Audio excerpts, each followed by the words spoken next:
Okay, a jar contains 57 coins consisting entirely of nickels and dimes and worth a total of $4.15. And we're asked how many nickels and dimes are in the jar. So the way to start this is to give a variable for each of the things they're asking us to find. Let n equal the number of nickels in the jar, and let d equal the number of dimes. That's always a good way to begin a word problem. Let variables stand for the quantities that you're trying to find.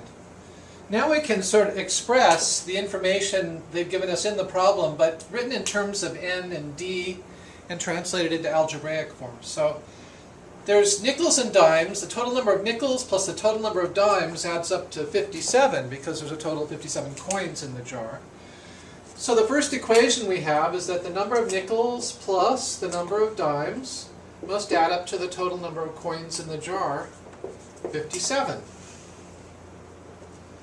That's how many coins, but it doesn't address how much money those coins are worth.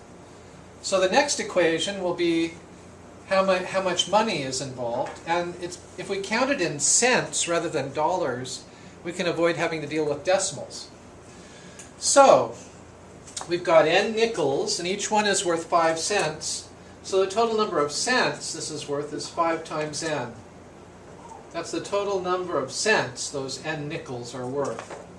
We're adding to this amount of money the amount of money d dimes are worth. They're 10 cents each, so 10 times d will be how much money those dimes are worth. We're told that the total amount of money in the jar is $4.15, which in terms of cents is 415 cents. So those are the two linear equations that we can solve to find out what n and d are, how many nickels and how many dimes are in the jar. Now when I see an equation like 5n plus 10d equals 415, I notice that 5 divides into every coefficient. So the first thing a good thing to do to begin with is to divide everything in the first equation. Divide everything by 5. That's just to make the coefficient smaller. And the numbers being smaller makes everything a little bit easier. Dividing by 5 then, 5 goes into 5n just n times, so n. 5 goes into 10d 2d times. And 5 goes into 415 83 times. So there's our first equation. I only did that to make the numbers smaller. But now looking at the first equation here, what can we do to eliminate a variable? And the easiest thing would be to multiply the top equation times a negative 1. Because then, instead of a positive n, we'll have a negative n, which will cancel out with the n below. And a negative d, multiplying each term by negative 1, that'll equal negative 57 on the other side.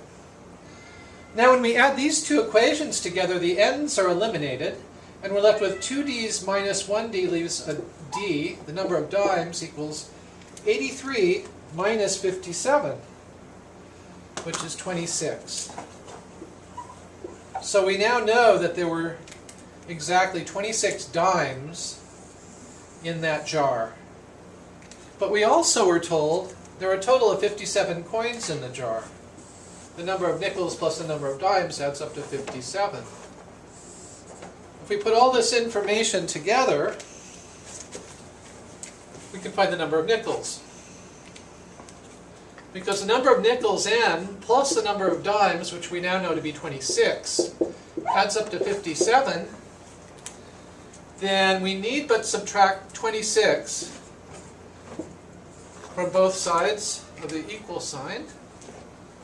And we find that the number of nickels is 57 minus 26 is 31.